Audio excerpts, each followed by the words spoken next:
30 मई 1999 BSF base camp हंडंगब्रोक Batalik.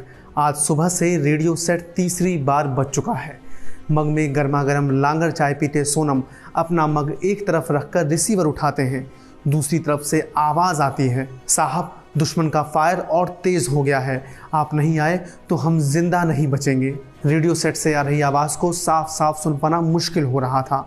Sonam यह नहीं समझ पाए कि ये आवाज़ उनके किस साथी की है, लेकिन वह आवाज़ के पीछे छिपी घबराहट को पहचान पा रहे थे। उन्हें ऐसा लगा मानो यह आवाज़ उनके साथी रहे हवलदार सोनम रिंगजिन की है। सोनम ने फौलादी आवाज़ में जवाब दिया, चिंता मत करो, मैं आ रहा हूँ। आगे सोनम जिस मुहिम को कामयाब बनाते हैं उसे भविष्य ऑपरेशन रॉक फॉल के नाम से जानता है।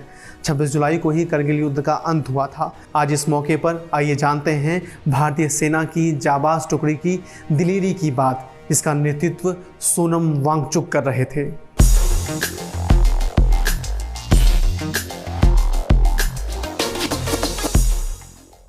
2020 में रचना सिंह बिष्ट की किताब करगिल आई थी। इसमें पूरे ऑपरेशन का सिलसिलेवार तरीके से उल्लेख किया गया है।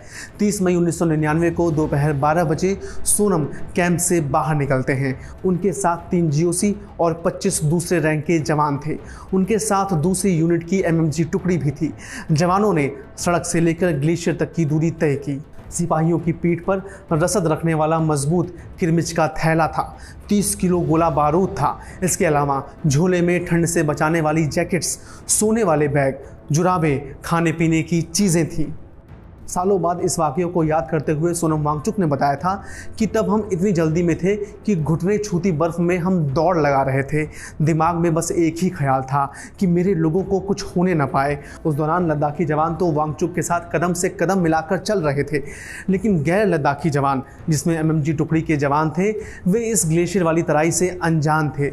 लिहाजा उनकी रफ्तार धीमी थी और इस वजह से मेन टुकड़ी को देरी हो रही थी। 2 घंटे में ये सभी एक यू आकार वाली चोटी के मुहाने पर पहुंच गए।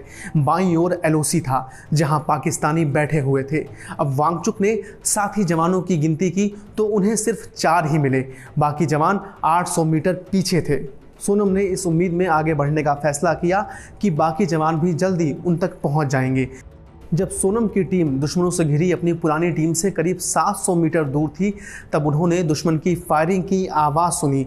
जल्द ही सोनम और उनके साथियों के आसपास की बर्फ उड़ने लगी, जिसका मतलब था कि गोलियों का निशाना उनके बेहद पास था। सोनम ने अपने साथियों से ज़मीन पर लेटने और कवर लेने का आदेश दिया। इतने में एक चीख सुनाई दी। हवलदार चिवांग रिंगजिन के सीने में गोली लगी थी। बाकी जवान उन्हें खौफ में देख रहे थे। गिरते हुए सिपाही के शरीर का गहरे लाल रंग का खून बर्फ़ में चारों तरफ फैल गया। जवान बर्फ़ में घिसटते हुए उन तक पहुँचे और उनके नीचे एक कपड़ा फैला दिया, लेकिन रिंगजिन के शरीर से बहुत तेज़ी से खून बह रहा था। वह लगातार कह रहे थे, साहब बहुत ठंड लग रही है। वांगचुक के साथी सैनिक उन्हें कंबल में लपेटने के अलावा कुछ भी नहीं कर सकते थे। हवलदार रिंगजिन करीब आधे घंटे तक जिंदा रहे। उनके साथी नम आंखों से उन्हें मरता देखने के लिए मजबूर थे। दुख की इस घड़ी में भी उन्हें अपने सिर नीचे झुका कर रखने थे ताकि वे दुश्मन की गोली का शिकार न बन जाए। इसके बाद दुश्मन की गोलीबारी जैसे अचानक शुरू हुई थी वैसे ही अचानक बंद भी हो गई। तब तक रिंगजिन शहीद हो चुके थे। एक जवान को रिंगजिन के पास छोड़ा गया, जबकि दूसरे को यह पता लगाने के लिए भेजा गया कि बाकी जवान अभी कहाँ पहुँचे हैं। उन्हें दुश्मनों के पीछे वाले एक दूसरे रास्ते से आने के लिए कहा गया ताकि दुश्मन को घेरा जा सके।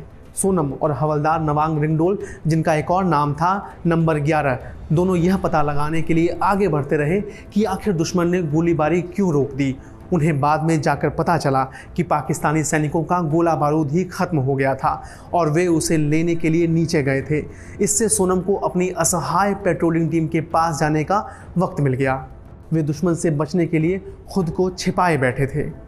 रात 10:30 बजे दुश्मन की गोलीबारी फिर से शुरू हो गई और इस वजह से सोनम पहाड़ी पर चढ़ नहीं पा रहे थे।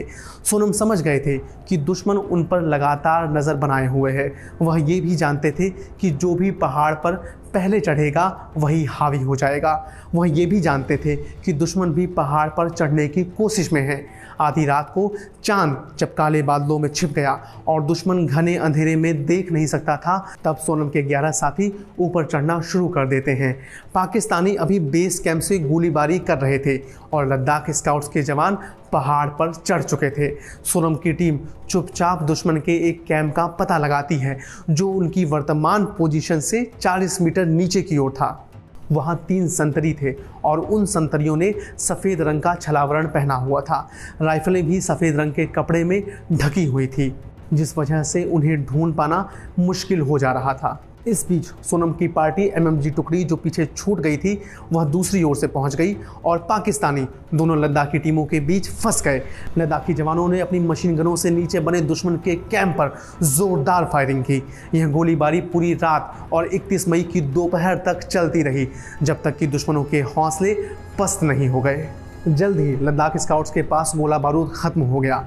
उन्होंने ढलान से दुश्मनों के टेंट पर बड़े बड़े पत्थर फेंकने शुरू किए। दुश्मन के संतरी जो टेंट के अंदर थे वे पत्थर की चपेट में आकर मारे गए। लद्दाखी स्काउट्स ने चोटी पर पाकिस्तान की 4 पोस्ट पर कब्जा कर लिया, लेकिन गोला बारूद के अलावा उनके पास खाने पीने की चीज़ें भी नहीं बची थी। रेडियो सेट भी टूट चुके थे। इसलिए सोनम ने अतिरिक्त सैन्य साजो सामान के लिए नीचे उतरकर हंडंगब्रोक जाने का फैसला लिया। मैले कुचले कपड़े, थके और भूख से बिलबिलाए सोनम और राइफलमैन कादिर जब बेस कैंप पहुंचे तो रात के 11 बज चुके थे। मेजर सोनम ने रिज लाइन से दुश्मनों को हटाने की जानकारी दी तो मेजर कटोच के चेहरे पर मुस्कान खिल गई। उन्होंने सोनम और कादिर को गले लगाया। सोनम ने कहा कि वे गोला बारूद और राशन लेने आए हैं, लेकिन पहले खुद कुछ खाना चाहेंगे क्योंकि वह भूख से तड़प रहे हैं। दोनों को गर्मा गर्म चाउमीन दी गई और योद्धाओं ने चॉपस्टिक से उन्हें जी भर कर खाया। भरे हुए मग में तेज़ चीनी वाली गर्मा गर्म चाय पीकर वे फिर से दहाड़ने के लिए तैयार हो चुके थे। उन्होंने एरिया रॉक फॉल में ट्रैक करने का फैसला किया। 3 मजबूत खच्चरों पर गोला बारूद, राशन और दवाएं लाद दी गई। अब 7 और जवान उनके साथ थे। सुबह 5 बजे वे अपने साथियों के पास पहुंच गए थे। अगले 14 दिन सोनम और उनके साथी वहीं पेट्रोलिंग करते रहे। दूसरी तरफ पाकिस्तानी सेना भी पेट्रोल कर रही थी, लेकिन उन्होंने दोबारा घुसपैठ की कोशिश नहीं की। टेंट में दबकर मारे गए दुश्मनों के 3 सैनिकों के मृत शरीर, आईडी कार्ड और उनके घर से आई चिट्ठियों को भारतीय सेना ने अपने कब्जे में ले लिया, जिससे ये साबित किया जा सके कि वे पाकिस्तानी सेना के ही सिपाही थे। 14 सिख बटालियन को दिल्ली से बुला लिया गया और वहाँ तैनात कर दिया गया। 14 जून को सोनम हंडंगब्रोक लौट आए। उनका काम पूरा हो चुका था। उन्हें 7 दिन की कैजुअल लीव दी गई। वे अब लेह की ओर रुख कर रहे थे। हाथ में अफसरों के मेस में उन्हें इंडिया टुडे की कॉपी दिखाई गई, जिसमें ऑपरेशन रॉक फॉल पर लेख छपा था। इसमें बताया गया था कि सोनम के नाम की सिफारिश महावीर चक्र और उनके 3 साथियों की सिफारिश वीर चक्र के लिए की गई है। सोनम ने गर्म पानी मिली रम पीते हुए वह आर्टिकल पढ़ा और अगली सुबह लेह के लिए निकल गए। सोनम की पत्नी ने जब उन्हें घर आते देखा तो राहत के मारे उनकी आंख से आंसू बह निकले। वह पिछले कई दिनों से परिवार के संपर्क में नहीं थे। सोनम के बूढ़े माता पिता और बहनें उनके लिए लगातार दुआएं कर रहे थे। वे उन्हें गले लगाने के लिए दौड़ पड़े। 1 साल के बेटे रेग्याल ने उन्हें बड़ी बड़ी मासूम आंखों से देखा और खूब खुश हुआ। सोनम अपने बेटे के जन्मदिन 11 जून को घर पर नहीं थे। उन्होंने बेटे को गोद में लिया और सीने से चिपका लिया। उन्हें यह सोचकर राहत मिली कि वह उन लोगों के लिए सही सलामत वापस लौट आए हैं जिन्हें वह दुनिया में सबसे ज़्यादा प्यार करते हैं। चलते चलते आज की दूसरी घटनाओं पर भी एक नज़र डाल लेते हैं। 1865 कवि और संगीतकार रजनीकांत सेन का जन्म हुआ। 1892 ब्रिटेन की संसद में दादा भाई नौरोजी पहले भारतीय सदस्य चुने गए। 2005 मुंबई में 24 घंटे में 99.5 सेंटीमीटर की बारिश से 5000 से ज़्यादा लोगों की मौत हुई। और 2008 अहमदाबाद बम धमाकों में 56 लोगों की मौत हुई और 200 लोग घायल हुए। झरोखा के इस खास एपिसोड में इतना ही। मिलता हूँ अगली बार एक नए एपिसोड में एक नई अनसुनी कहानी के साथ। आप देखते रहिए एडिटर जी हिंदी।